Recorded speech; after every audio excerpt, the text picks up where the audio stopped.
and welcome to part 4 of What If ThunderWing was in Transformers Prime. So without further ado, let's get right to it.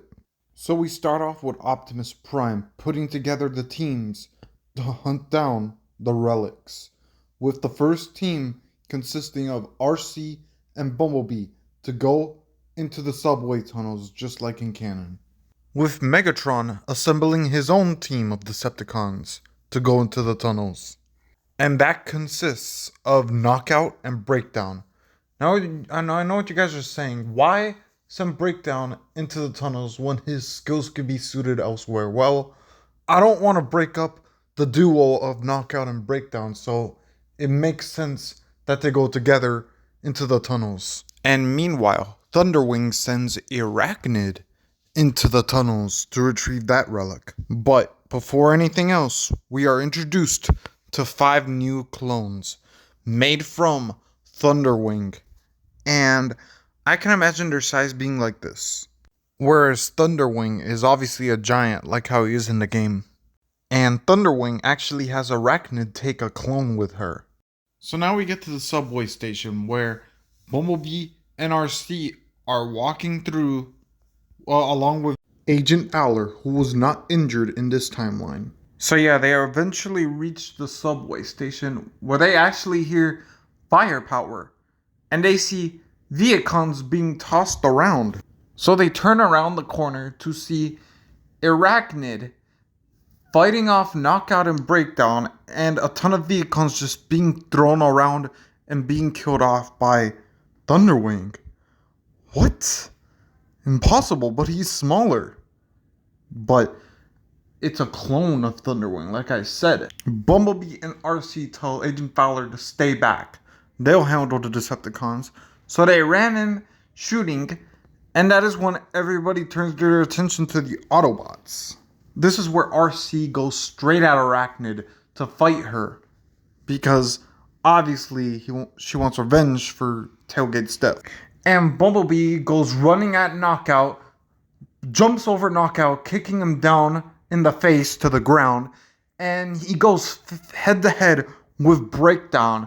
Breakdown takes out his hammer, tries to run at Bumblebee to hit him, but Bumblebee jumps up and it kicks Breakdown into a wall. That is when the ThunderWing clone walks right in front of Bumblebee, tries punching him, but Bumblebee dodges it, and that is when the ThunderWing clone uses a Dark Energon blast or beam like in the game and blasted up Bumblebee, knocking him into a wall, making his way to the relic. We soon get to RC and Arachnid duking it out, and that is when RC manages to kick Arachnid to the floor wounded. She then sees Bumblebee wounded on the wall and goes to help him.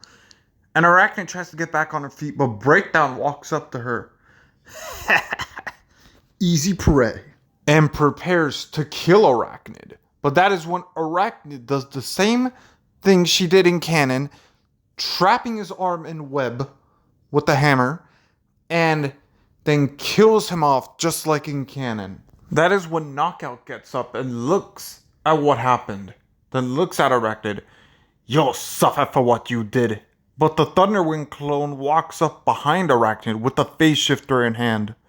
And Knockout's like, huh, and then he transforms and drives off. That is when Arachnid and the ThunderWing clone look at the Autobots. Arachnid then says, eviscerate them, with the ThunderWing clone marching towards the Autobots. But that is when they hear a train coming. And Agent Fowler drives it into the ThunderWing clone, hitting the ThunderWing clone into the wall, which starts causing the whole subway tunnel to collapse. Arachnid, seeing this and with the phase shifter in hands, ultimately retreats because she got what she wanted. As for the ThunderWing clone, he manages to shoot a Dark Energon beam up from the subway station tunnel and escaping out, flying away. As for RC and Bumblebee, let's just say they escape, with RC putting Bumblebee's body lying down. He's not dead, he's just hurt, on top of the train,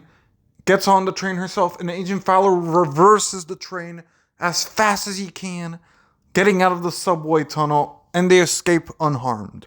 Meaning, now the phase shifter has gone to ThunderWing's hands, his faction. Now we get to the hunt for the Apex armor, and this is how it goes. Optimus Prime is flying, searching for the relic, and is shot from behind. Megatron is the one who is shooting at him. Optimus dodges the shots. Megatron then transforms and looks at Optimus, and Optimus has hovered in the sky. So the rumors are true, Prime. New look? A shame you won't have it for long. That is when they fly at each other and start throwing punches. On a canyon mountain, we then see Dreadwing and two ThunderWing clones walk up and notice the two fighting in the sky. Dreadwing then says, "Prepare your weapons, clones. Now is the time that we exterminate Optimus and Megatron." He then whispers, "For Skyquake." But from behind them, they hear footsteps and turn around to see. I am Optimus Prime, leader of the Autobots, and I bring you this message. Then opens fire, shooting Dreadwing down the canyon, with the two ThunderWing clones immediately responding by shooting dark energon blasts at him. Nemesis Prime is hit, but since he's not a living being, it does not affect him, so he brushes it off and runs at the ThunderWing clones, jumping up and kicking one into the other. The reason why Nemesis Prime is able to take on two ThunderWing clones is because, number one, these are two ThunderWing clones similar in his size, while the main ThunderWing clone who fought Optimus and beat him up is a giant. And Optimus wasn't really prepared for ThunderWing, as Starscream and Nemesis Prime probably observed from far to study what they were dealing with before interfering. Meanwhile, we then see Starscream walk out of the hangar with the Apex armor around his body, with dead humans around, and makes his way towards the battle. Meanwhile, Optimus and Megatron are up in the air, but they notice two ThunderWings against a copycat of Optimus, and Optimus is like, "By the Allspark." Megatron is then like, "ThunderWing, and you, Prime, but how?" And Optimus then says, "I do not know, Megatron, but it may seem we have a common enemy within ThunderWing, and I feel to put our differences aside and work together as we once did." With Megatron saying, "Very well, Prime. We will join forces for now." Together, they start flying down to the battle. Meanwhile, Dreadwing gets back on his feet, looking up at the canyon, prepared to fly up. But that is when footsteps walk behind him, and he turns around to see Starscream in the Apex armor. With Starscream being like, "Skyquake?" Dreadwing is like, "You knew my twin? Wait, so you're not Skyquake? You mistake me for my twin, who's one with the Allspark. Now, hand over that relic. It rightfully belongs to ThunderWing." Starscream laughs. "Really? This ThunderWing does not seem worthy to bear this relic." They then start duking it out, with Dreadwing trying to penetrate Starscream's armor, but it is indestructible. Optimus and Megatron both ram down at the ThunderWing clones and start fighting them. This is when Starscream says, "It is time to make a hasty retreat. I got what I wanted. Nemesis, let's move."